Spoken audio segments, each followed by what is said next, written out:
While most families were welcoming the future, the Sauter family was settling in for the night inside their home in Fayetteville. They had 10 children. 5 of them would be gone before the clock ever struck midnight. And to this day, no one can say for sure what really happened to them. The house caught fire just after midnight. At first, it didn't seem unusual. Fires happened. Faulty wiring, chimneys, old homes. But within minutes, the Sauter house was completely engulfed. George and Jenny Sauter escaped with 4 of their children. 5 others, Maurice, Martha, Louis, Jenny, and Betty, were still upstairs. George tried to save them. He ran to the ladder he always kept beside the house. It was gone. He tried to pull his truck closer to the house to climb onto the roof. The truck wouldn't start, despite working perfectly earlier that day. Neighbors tried to help, but the fire department never arrived in time. By morning, the house was nothing but ash. Everyone assumed the worst. 5 children burned to death. Case closed. But then, the questions started. When investigators searched the ashes, they expected to find remains. Even in intense fires, bones don't simply vanish. But they found nothing. No skulls, no teeth, no fragments. Experts later confirmed something chilling. A house fire, no matter how hot, could not completely destroy 5 human bodies. And yet, there was nothing. Soon after the fire, reports began coming in. A woman at a nearby diner claimed she saw 5 children matching the Sauter kids being driven away in a car during the fire. Another witness said he saw a man throwing something onto the Sauter roof that night. Investigators later found a strange object in the yard, a type of incendiary device. This wasn't an accident. Earlier that evening, before the fire, Jenny received a strange phone call. A woman asked for someone Jenny didn't recognize. In the background, Jenny heard laughter and the sound of glasses clinking. Then the caller abruptly hung up. Minutes later, the fire began. George Sauter had made enemies. He was outspoken against certain political figures overseas. And in the months before the fire, he'd been warned, "Your house will go up in smoke, and your children will be destroyed." At the time, George dismissed it as an empty threat. After New Year's Eve, he never did again. Years passed. The Sauters refused to move on. They erected a massive billboard along the highway, displaying photos of the missing children and asking one question: what was their fate? They kept it there for decades. Every passing car became a potential witness, every stranger a possible answer. Then came the letter. Years after the fire, Jenny received an envelope in the mail. Inside was a photo of a young man. On the back, written by hand, "Louis Sauter, I love Brother Frankie Allele, boys a 90132." Louis would have been an adult by then. Facial experts later confirmed something terrifying. The man in the photo shared identical features with Louis. The Sauters were convinced. Their children had survived. George and Jenny Sauter died without ever knowing the truth. No arrests, no confessions, no remains. Only ash, only silence, only 5 children who vanished on the very night the world was celebrating a new beginning. And somewhere, someone knew exactly what happened. Every New Year's Eve, as fireworks light the sky. Remember this: some families weren't counting down. They were watching their future disappear into the flames. And the fire? It may have been the least horrifying part. February 24th, 1978. Just weeks after New Year's, 5 friends attended a college basketball game in Chico. They were excited, happy, normal. They never came home. And what investigators found in the mountains days later would raise questions that still don't have answers, almost 50 years later. They were known as the Yuba County Five: Jack Madruga, Bill Sterling, Jackie Hewitt, Gary, Matthias, Ted Wire. All 5 men had mild intellectual disabilities. They lived independently, held jobs, and were deeply routine-oriented. Most importantly, they were afraid of the dark, afraid of unfamiliar places, and terrified of the wilderness. They had no reason to be in the mountains, none at all.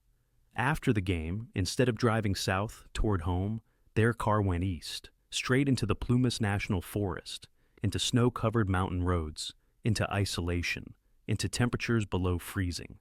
At around midnight, the car was found abandoned, not crashed, not damaged, not stuck.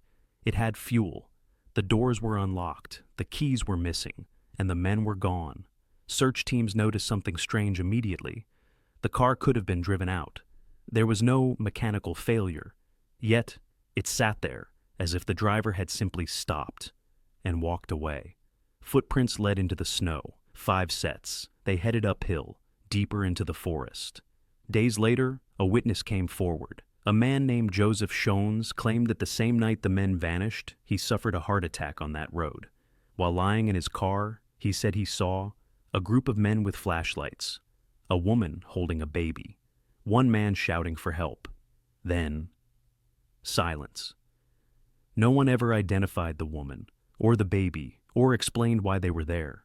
Months later, searchers found something far worse, a Forest Service trailer. Inside it, Ted Wire. He was dead, but not frozen, not immediately.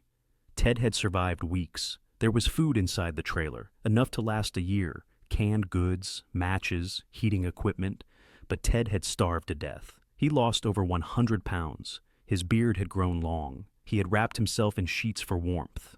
And yet, he never opened the food lockers. Ted's feet were severely frostbitten. Nearby, investigators found Jack Madruga's shoes. Jack's body was never found. Why would Ted remove another man's shoes? Why were they separated?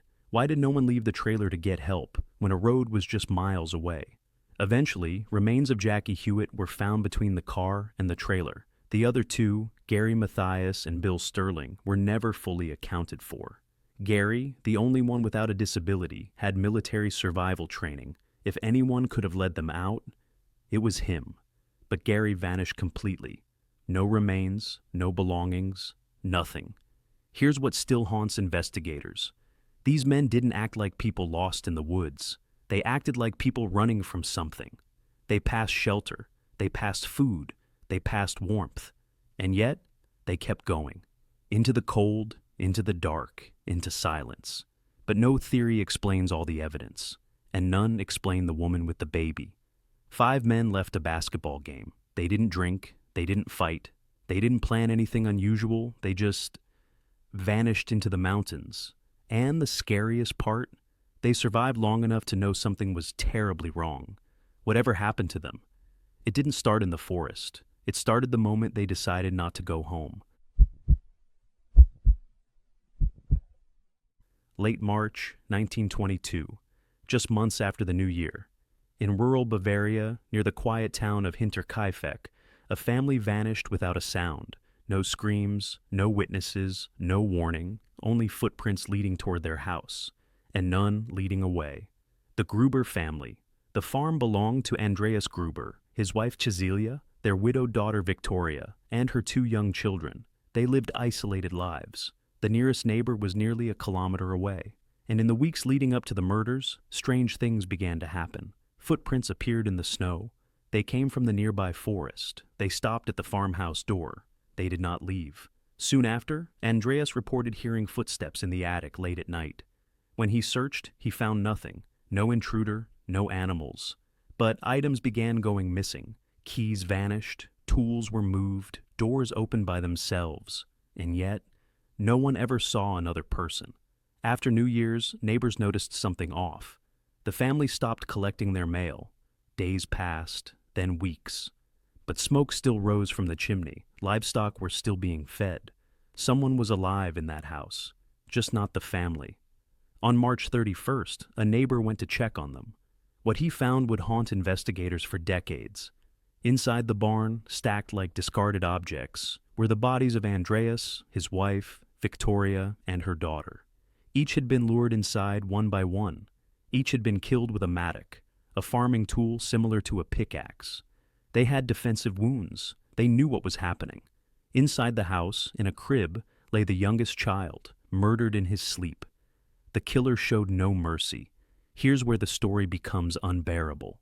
After the murders, the killer stayed for days, maybe longer. Food was eaten, beds were slept in, the livestock were cared for. Someone fed the animals every morning. Someone cooked meals in the kitchen. Someone lived among the bodies, and no one noticed.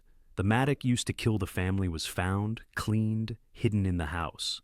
This wasn't a crime of panic. It was deliberate, controlled, personal. Police investigated neighbors, former workers, even family members. One suspect died before he could be questioned. Another confessed, but later recanted. No fingerprints, no DNA, no arrests. The case went cold, but investigators agreed on one thing. The killer knew the house, knew the routine, knew how to lure each victim, and felt comfortable enough to stay. Imagine this. A family is dead in the barn. Their killer sleeps in their beds, eats at their table, feeds their animals, and listens to the wind pass through a house that no longer belongs to the living. All while the world celebrates a new year. Hinterkaifeck was torn down. The land was cleared. Nothing stands there now. But the question remains, if someone could live in a house with the people they murdered, how many other places feel safe? Only because no one has looked closely enough yet. Because sometimes the danger doesn't break in. It moves in quietly and waits.